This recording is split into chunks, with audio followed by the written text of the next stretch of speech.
Hey friends, Ed McDonough here, and welcome to Live Stream Wednesday, coming to you from Walpole, Massachusetts, and streaming live on LinkedIn, Facebook, and on livestreamwednesday.com. And today, I'm absolutely thrilled to have on the show the founder and president of Newberry PR and Marketing, Betty Galligan. Betty has over 35 years in the field, and she is accredited in public relations by the Public Relations Society of America and is a member of the PRSA's prestigious Counselors Academy. So Betty, I'm delighted to have you here. Welcome to the show today. Thank you, Ed. I'm happy to be here. So listen, I know we're going to talk about something special to you, your kind of new thing that you're doing. But before we do that, why don't you just give people a little bit of, about your background, maybe how you got started in PR and what made you start the company and things like that. Sure. Well, I got started in PR when I was really in college. I went to Rhode Island College, and I was taking a course in public relations, and it was my second semester freshman. And I fell in love with it. I knew that that's what I had to do. It involved writing, it involved business, it was involving some performance because I was a theater major, and I really thought that I was going to become a teacher of theater. But I just fell in love with PR and said, this is everything mixed into one career choice. And that's when I started to pursue internships and then got jobs right away outside of college in an agency setting, and pretty much only worked in agencies for my whole career. Wow, that's something. That's awesome. And so you started Newberry back in '97. Is that correct? Yes, 1997. I was about 33 years old, and I know someone said to me, well, you're young enough to start out on your own, but if you fail, you can always get a job somewhere else. So why not try it now? I didn't have a husband. I didn't have children. I didn't have a car payment. I was living in an apartment. And I said, they're right. I'm just going to hang up my shingle and see what I can do. And Newberry PR was born. So there you go. Never looked back, I hope. Never looked back. Yes, never did. Awesome. So I know you have something new. It's called the PR Finishing School, right? Did I get that correct? You did, yes. Yeah. So tell us a little bit about that. Okay. Well, the PR Finishing School is an online course curriculum. It's 10 modules, and it's where students can go at their own pace and really prepare themselves for a rewarding career in PR. It's a finishing school, so it's meant to be between the time that you graduate from college or do an internship, for example, and the time that you are a new professional in the field. But it can also be for someone who wears the hat of public relations in a business, but has never been formally trained in PR. And it can even be for journalists that are trying to switch their careers over to the PR side of things. So it's really for a lot of different people, but they're all what I would call new professionals in the field of PR. So, so what made you start this? Actually, I think it's such an interesting thing. Well, of course, I think it's interesting too. Yeah, but I mean, PR Finishing School, I've never heard of anything like that. So, yeah. So it's I don't know. Is it a way to kind of like an apprenticeship, or learn how to be an apprentice, or? Yeah, well, I mean, it's funny because the word finishing school, or the term finishing school, is it's a little bit old-fashioned. Back in the day, it was almost like boys were expected to go to boarding school and girls were expected to go to finishing school. And as part of the finishing that they were getting was really to learn manners and etiquette and how to basically run a household, because that's what it was back then. And the boys were going to a boarding school so that they could learn things about how to run a business. So finishing school, to me, kind of has like a little part in my heart, because our parents sent us to charm school when we were little, my sisters and I, and we had to learn manners. It was called white gloves and party manners, and we had to learn how to behave, as a girl. It's kind of funny, but it was in the 1970s, so that's how it was. But anyway, so that just was something that came to my mind, because it's a way to finish your education after college. So it's not meant to take the place of college. It's not meant to take the place of an internship, but it is meant to finish your skills so that you are ready to hit that ground running the minute you get a job or during when you have a job. If you haven't been formally trained in how to contribute to an agency in an agency setting, as a paid professional, now you're a paid professional in the practice of public relations. So what skills do you bring to the table? So I can help with that. This school is definitely aimed at, arming a person with enough knowledge, skills, the tools. But it's almost like taking my 35 years of experience and bottling it up into these 10 modules. So I'm just going to dump everything I know onto these students and help them through their careers, or at least the start of their career. Yeah. Mm-hmm. It sounds amazing. So is this completely online? Is there a live component to it, or is it just someone goes through the modules on their own? It is completely online. However, there is going to be opportunity. There are going to be opportunities for like a live stream class, like webinars. We might have a clubhouse room, for example, so we can be utilizing social media. They'll definitely. I would love to be doing this in person, but this is the way of the world now, and online learning is something that can be done anywhere.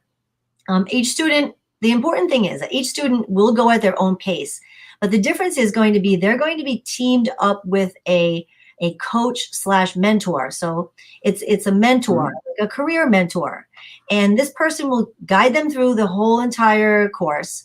And if you think about it, when you got your first job and you got paid, so you're no longer a student, it's a little scary. You're expected to know everything because now you're getting paid. You're getting a paycheck, and there's expectations that are on you for your performance. And this way is we're going to be helping them get through that, because who can you turn to? When you were in your first job, you didn't want to turn to your boss because you were going to look stupid, maybe, right? You sometimes can't turn to your colleagues because they're like not going to help you or don't want you to succeed more than them. Sometimes there's competition there. Right. And so who do you turn to, So this way we're providing them with like a coach. It's like a coach through their first couple of years in the field. And the best part about it is that you cannot take this course and get a certificate and just basically pay for it. You have to earn it. So every single module you have to pass. And if you are not close to passing, your coach/mentor will help you to get through it, maybe give you an extra assignment or work with you directly to do it again. And who is really there to teach you how to do these things and the why behind doing them. That's an important part of it. Not just like, oh, you didn't write that right, go do it again. Well, no, right? You want to be able to say, here's why you should write it this way. Because that's really powerful. So that's really like a huge added benefit to this program, is the fact that, it's not just you're going in and watching X amount of videos and you're all done. It's the fact that you have to pass each module to get to the next one, and that there's someone there to give you the guidance for it. So extremely powerful. Good for you. Good for you for creating that. Awesome. Yeah, we're excited. So with that in mind, tell me a little bit about, like, what does it really take to go out and not just get a position like at a PR firm, but to really be successful at that position? Well, there's a lot that goes into being successful, and it depends really where the person is working. But what I basically know a lot about is agency life, PR, marketing, ad agency. That's my bailiwick, right? So to be successful in an agency setting, really anywhere, I would say too, but you really have to be able to multitask. You have to be able to write really, really well and quickly. There's not a lot of time to turn something around. We don't have a lot of the luxury of time. So you have to constantly be honing your skills, especially in writing. That's a big one. So in our PR finishing school, we have writing 101, but then we have later on a writing 201 module that has to be completed. So I think writing is definitely something that is really, really important. public relations practitioner, but there's also things like teamwork, how to work with a team. You have to be able to work individually as well as part of a team. I think that ethics is an important consideration. What do you do in this situation? What do you do in that situation? Also, of course, other skills like, what's really important is how to present yourself, how to articulate and speak. So I wouldn't call it so much public speaking as just presentation, speaking skills. Verbal skills are really critical, because you have to be in public relations. We are kind of persuading. That's what our job is, like, a little bit of persuasion, right? Influence and persuasion through writing, but it also is talking to a client, maybe selling them on an idea, talking to the news media and selling them on what your client does. If you can't articulate what it is that they do in a succinct way, and get their attention really quickly, and that's part of media relations, then if it's almost like selling. But it's to say that, but but it's really to be successful, I would say those are the main things. To get a job in PR, I would say that obviously you have to have a resume, but one of the things that I found out, and this is really why I started the PR finishing school, because what I have been finding when people would apply for jobs at my agency, or even come to work at my agency after we've already passed the test of being hired, being trusted to be hired. Yep. Once they got in the job, they changed. And all of a sudden they weren't sharp. All of a sudden they're overwhelmed, or something's going on, and they just are not the person that you met at the interview. Something's happening there. We started this huge training program. What we learned over the years is that they need training, they need work. But what was happening was it was taking like a really long time to just finish them in a way, right? So this is like a combination of training that we've already done with a lot of our staff and gotten feedback on, but it's also like just dumping years of knowledge into their head and giving every tip that they can possibly take, So when you bring on someone new into your company, do you put them through this program first? We are going to, because it's a little bit on the new side, but it's like taking a lot of the modules that we've already done and trained people on, and said, these are the things that you need to have. Like, some of the modules are writing, media relations, developing a media list, a public relations plan, finance for the PR professional, because they need to know about billing and value billing and all of how they contribute to the agency team and what's expected of them. Account service, huge. That's going to be a huge module too, because account service is really the customer service behind working with a client. How can you lead a client to their goals, and how do you interact with a client when you're emailing them? How you properly write an email. You don't really get to know that in college, and you may not have had an internship experience that has allowed you to have that responsibility to write to a client. Right. So just before I forget, if anybody has any questions, by the way, just put them into the feed and we'll try to answer them while Betty's here. If not, we'll get back to you later, but just while I'm thinking of that. So I want to go back to something you said earlier. So I'm a marketing guy, have a marketing firm, trained copywriter, been doing it for lots of years. And so when I'm writing copy for somebody, it's always benefit driven. My sales copy is really my thing. I'm always writing copy that's on the forefront of, the initial marketing message that people see, right? So it's got to be a bit benefit driven message that provides people with, the solution to a problem and how that problem gets solved and how it's going to get solved for them and whatever. But I want to go back to something you said earlier. And I think one of the things that kind of amazes me about what you do and what PR firms do is there's like crisis PR, right? Where where a company's done something that maybe they shouldn't have, and there's this, there's this wave of bad PR that's going to come out, and then you have to go in and kind of mitigate that, right? And come up with a solution for that. Can you talk to me a little bit about that? Because I think that is absolutely fascinating. Yeah. I mean, this is something that's right up my alley too, because we do an awful lot of crisis communications. So what ends up happening there is PR writing in a crisis is really, really, really critical. Every single word that you put on a page is important. I have a client that they were writing a word. I forgot what the whole sentence was, but the phrase was that I was not able to contact you for legal reasons, client. And if you think about that and you say, I was not able to contact you over the past like X amount of years or whatever it was, at that time for legal reasons. Now that word is true. For legal reasons, they could not contact their customers.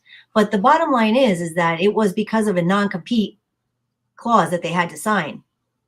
So if you were reading that, you might infer, well, what were they, in jail for legal reasons? They were not able to contact, or what, they were had a restraining order on them, so they couldn't, so a lot of the words that you write in a PR situation have to be like no gray area. They must be point, right? So every word that you hang on can get your client into a lot of trouble or cause more confusion.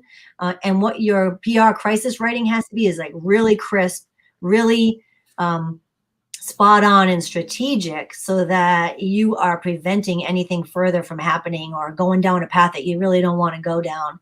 So PR writing in crisis is very important. But in general, in crisis, it's the timing of the wording that you're sending out. So news media are trying to cover potentially a story that's happening, unfold.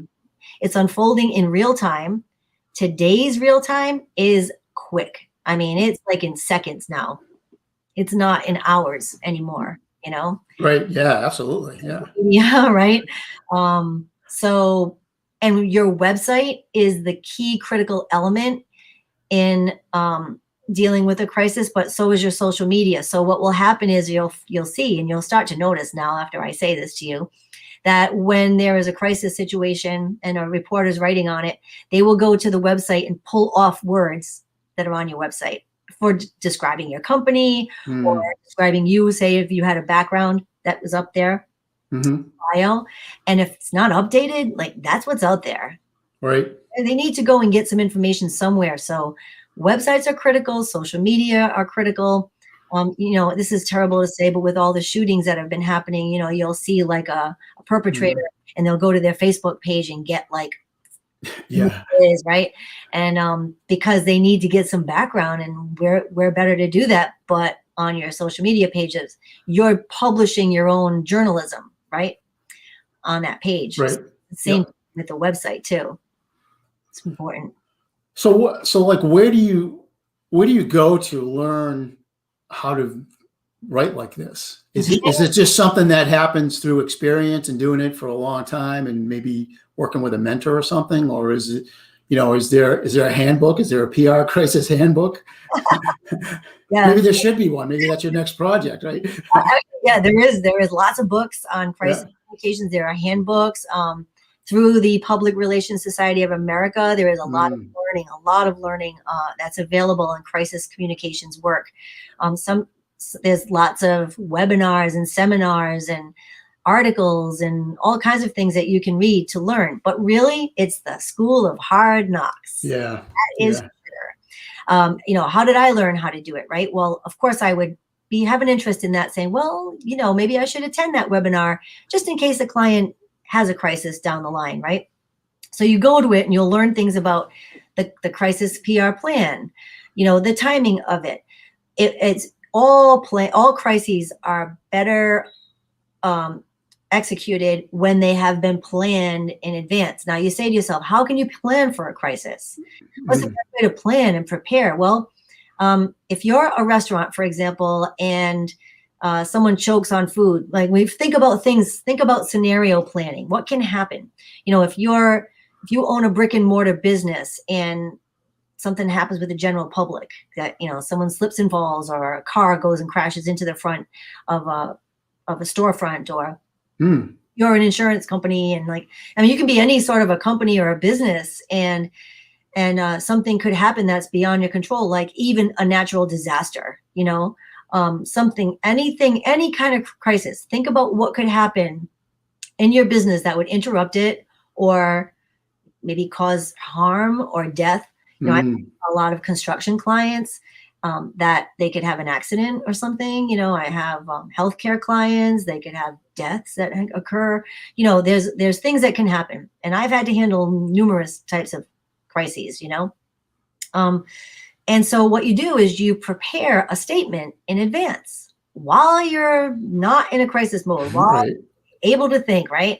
And while that is happening, your mind can flow better. You can come up with better words, come up with phrases, and then you have a template that is available to you to call upon when you're in the most stressed out mode ever. And you know, you could even be emotionally stressed out, because there are times that you have to go and speak to the news media and tell them about something really hard that you might be facing emotionally, that you might start crying a little bit or get teary-eyed. It's really hard to talk, you know, when you're in that mode. So a lot of times they'll call upon a outside PR person like myself to be the spokesperson at that time and to state what's happening. So a lot of the crisis learning that you have can tell you about scenario planning, but it can also tell you how to answer to news media. You know, you practice that, right? Is a lot of it comes down to preparation and practice. So you can be as calm as possible and not looking shady. You know, like there's little things like right. You know, like that. You don't want to be like going like this and constantly moving your eyes and trying to say, yes, everything's fine. Everything's fine. And that doesn't look right. Right. It looks like you're really shady. So there's a lot of little tips and tricks and techniques that you learn over time that can help you in dealing with a crisis. Yeah, I think it's fascinating. Thank you for taking the time to share that with us. And so I'm going to venture to say that that's maybe even part of the finishing school is talking about the crisis stuff. A little bit, because I want to scare off new professionals right. that probably will not have to be the one dealing with that. You know, they need to know about it, but I would think that that's a little bit of a specialty. That's like 301. Got it. I would consider that to be 301. But I do think they need to be aware of it. And they also what they really need to be aware of is, you know, how not to contribute to causing a crisis for a client. Right. Yeah. Even more important. Exactly. Yeah. Like get the news release approved, get every fact approved before you send it out to the news media, because that can be something that can really break, as in make or break. This can break, break a client, you know? Yeah. And then you would be the one and that has caused that. That's tough. Awesome. Well, thank you. Thanks for sharing that with me. So I love it when I learn something on these interviews, which happens every single time. So that's what I've learned so far. So tell us, what are the goals for the school? Talk to us a little bit about that. I have lots of goals for the school, but I feel like what I would really love is for every student to go through the curriculum and be able to either get a job or just excel and succeed in their job and their career. I want them to have a career in PR. I want employers to look at that certificate with integrity, so that they will then say, wow, you went to the PR finishing school? Oh, then you're like a shoo-in for this job, because I know you're going to be so well trained that you'll be ready to hit that ground running. I would love for more faculty to join on, so it's not just me, providers. I would love to get the best experts part of the faculty, or at least even doing some webinars and some live stream training. You know, I would love for that to be happening. Yeah, for sure. I would love to have the students join PRSA and be really excited about their career and their development ongoing training. You know, I'd love to see what we could do down the line for the PR finishing school, you know, to do some 301s and 201 type of curriculum. So I think that those are the main things. You know, I have a little bit of a story to tell. When I was a figure skater, and I was pretty serious about it. And I was taking a test. When you're a figure skater, you have to take tests and pass these tests to get badges of accomplishment and things. And so I was studying for a test, and my coach could not attend. She knew she couldn't make it the day that I was going to have to go before the judges and do all these, skating moves. And so she told me everything. She prepared me. She told me what to wear. She told me how to stand while I was waiting to be for my time, everything about how to introduce myself, etc. And when I finished, I passed. And this judge came up to me and she said, "I know you're Diane O'Donnell's student." And I said, "How did you know that?" She goes, "I can tell." Yeah. So I went back and I told Diane, and I was so proud to be able to tell her that. And then that stayed with me forever, because it was a brand that she basically had. And she knew that because I was so well prepared, right? And, and everything that Diane had done, I did. So I'm hoping that for the PR school too. I'm hoping that people will say, "You're a graduate of the PR finishing school, right?" Yeah. You were trained by that. Like, that's my end goal, right? I think that's going to be great. I would love to have students from all across the United States and internationally. It doesn't really matter where they are, because PR is PR, and it's an online course and they can take it at their own pace. So those are some of the goals. And we also have the idea to start the marketing finishing school as well. Yeah. Awesome. I've been asked actually to do that, and by students. Right. Yeah. And I thought, wow, that's great. Sure. But let me get through the PR finishing school. There you go. Well, Betty, it's been awesome having you on today, and I learned so much. I have your website back up there. If people want to learn more about the school or learn more about you, there's the website. Is there different ways you want them to contact you? Sure. The website's great because you can find my email there. My email is Betty, Betty, @newberrypr.com. And you can also check out the PR Finishing School website. It's not ready yet, but it's in the beta phase, but I have no problem having anyone going to look at it and even contacting us through the contact form of their interest. Right. Cool. Awesome. Well, again, thanks for being on today. I'm going to send you backstage and say goodbye, everybody. So I'll catch up with you in a minute. So I just want to thank you so much for being here today. If you have any questions about the PR Finishing School or about what Betty does, please get in contact with her. Also, we didn't even talk about it, but Betty's also going to be a part of the marketing camp, which is coming up in September. I'm a speaker there, and so is she. So she's just a wealth of knowledge, and please reach out to her if you have any questions about that. So again, thank you so much for being here today. Before I go, just one quick message. Would you like to be interviewed on Livestream Wednesday? Visit livestreamwednesday.com. Click the green Leave a Voicemail Here button and record and leave me a voice message, and someone from my team will get back to you within 2 business days. So thanks again for being here, and we'll see you next time on Live Stream Wednesday. Take care. Bye for now.